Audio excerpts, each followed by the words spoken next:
Bonjour. Aujourd'hui, un nouveau chapitre euh, qui concerne les BTSiens.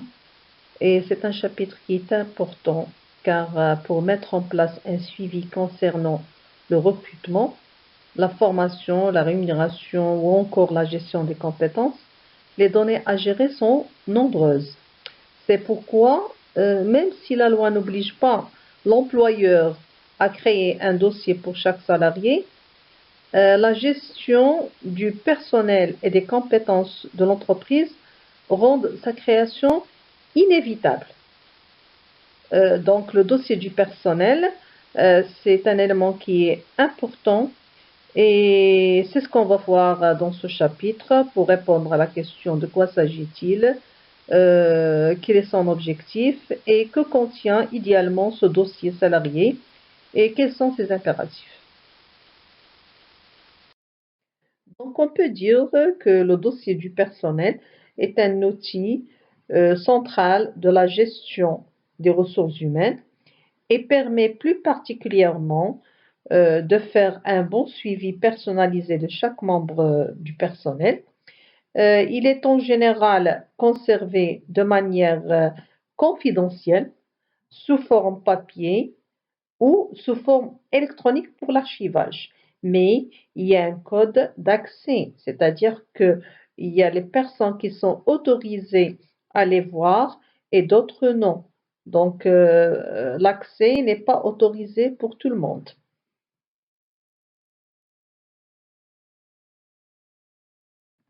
Pour ce qui est objectif, on peut dire que l'objectif du dossier du personnel est de conserver en un unique endroit les données relatives à chacun des membres, quel que soit son statut. Ça peut être un salarié, ça peut être un bénévole, vacataire ou stagiaire, etc.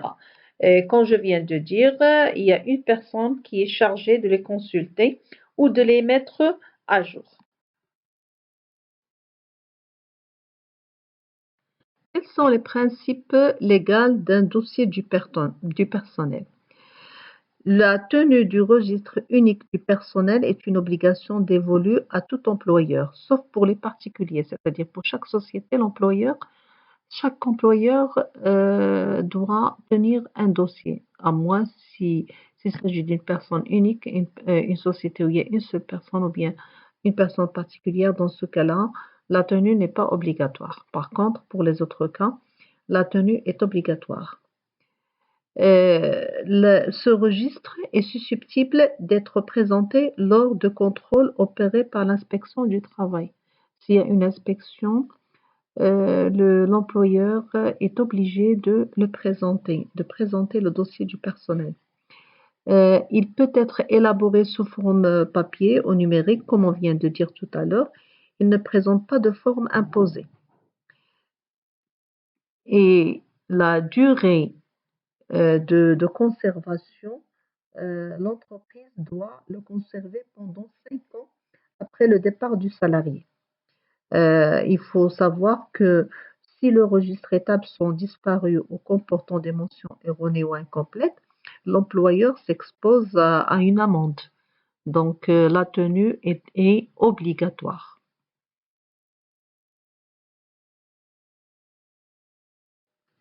Au niveau du contenu, il faut savoir qu'il y a des mentions obligatoires.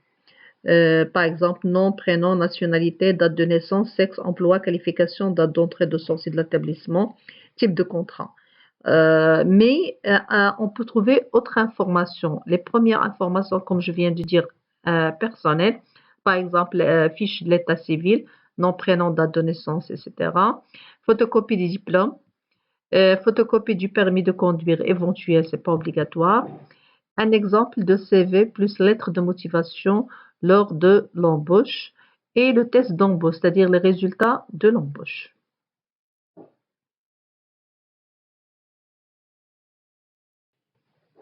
Un autre sous-dossier qu'on peut trouver, c'est le contrat de travail, c'est le contrat signé au moment de l'embauche. La description du poste, ça peut être sous forme de fiche de description ou bien fiche d'attribution. L'adhésion à la CNSS, chaque salarié a un numéro d'adhésion à la CNSS et le contrat d'assurance maladie obligatoire. En cas d'évaluation, il faut insérer des fiches de compétences, des certificats de travail des emplois antérieurs, déjà les emplois déjà occupés, et les lettres éventuelles de recommandation, si a été recommandé par quelqu'un, et le compte rendu annuel d'évaluation. On parle ici de l'entretien d'évaluation annuel qui est tenu avec le salarié supérieur hiérarchique.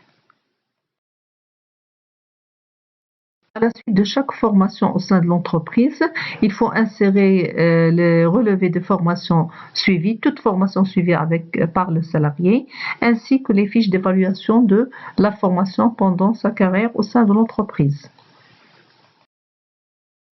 Pour partie médecine du travail, il y a aussi un sous-dossier qui peut comporter l'inscription du salarié à la médecine du travail parce qu'elle est obligatoire.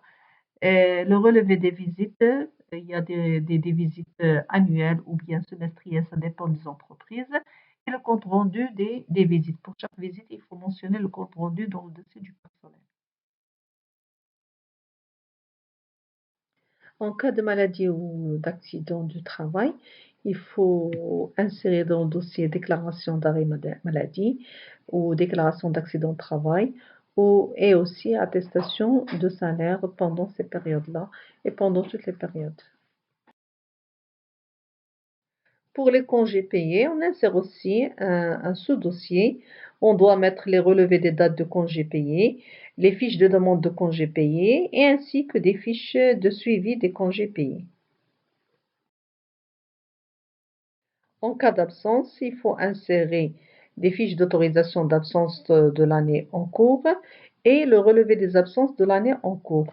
Donc, il y a toujours dans notre dossier du personnel, toujours il y a un sous-dossier qui s'appelle absence ou autre. Pour tout ce qui est salaire, on peut trouver un sous-dossier qui comporte les bulletins de salaire de l'année en cours, les relevés des heures de l'année en cours, les relevés des frais de l'année aussi en cours et aussi les relevés des remboursements de frais de l'année en cours. Donc tout ce qui est salaire, il y a un dossier qui comporte tous les documents nécessaires.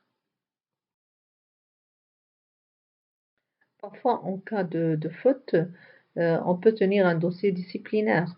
Ce sont les lettres de sanction que le salarié a reçues, soit des blâmes, soit des avertissements, soit des mises à pied. Et le dossier peut comporter aussi la lettre de licenciement. En cas de faute grave, c'est dans ce cas on peut fermer ce dossier-là. En cas de retraite ou de départ, soit licenciement ou bien démission, on peut mettre dans ce dossier la lettre de démission, la lettre de licenciement, les documents qui constituent le dossier de licenciement, les ententes de départ signées telles que le certificat de travail ou le reçu pour solde de tout compte. Donc ces documents sont obligatoires de les donner aux salariés, mais on garde une copie qu'on doit la mettre dans le dossier et c'est ainsi que se ferme le dossier du personnel.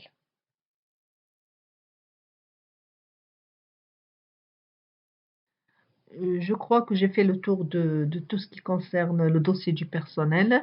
J'ajoute tout simplement que ce dossier il est toujours mis à jour par une personne. Il y a des informations qu'on ne peut pas changer, mais d'autres, par exemple maladie ou accident de travail ou formation ou absence ou congé, qui est quelque chose qui change à chaque fois, est faite par une personne qui a l'autorisation, qui a le code, parce que l'accès n'est pas autorisé pour tout le monde.